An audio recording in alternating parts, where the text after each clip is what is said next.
عوامی مرکز اسلام آباد میں پاک چین سینٹر کا افتتاح کر دیا گیا۔ وزیر منصوبہ بندی احسان اقبال اور چین کے سفیر سن وی ڈونگ نے افتتاح کیا۔ چینی سفیر سن وی ڈونگ نے سی پیک سینٹر فار ایکسیلنس کی افتتاحی تقریب سے خطاب کرتے ہوئے کہا، سی پیک دونوں ممالک کے درمیان دوستی کی علامت ہے۔ چین اور پاکستان ایک دوسرے پر معاشی اور سیاسی طور پر اعتماد کرتے ہیں۔ دونوں ممالک کی لیڈرشپ کی کاوشوں سے سی پیک کا آغاز ہوا۔ سن وی ڈونگ نے مزید کہا، سی پیک کے تحت توانائی انفراسٹرکچر شعبوں میں تعاون بڑھے گا۔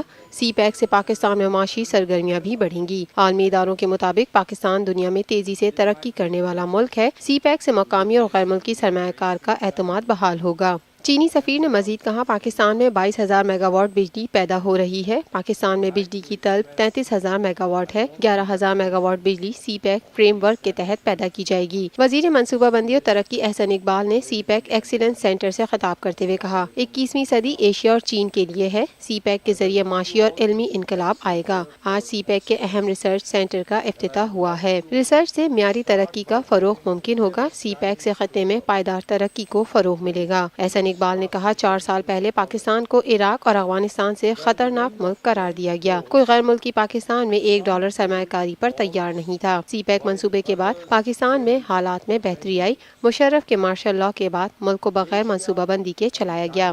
وزیر منصوبہ بندی اور ترقی نے کہا، ملک میں توانائی کا بحران شدت اختیار کر گیا تھا۔ 20 گھنٹے لوڈ شیڈنگ ہو رہی تھی۔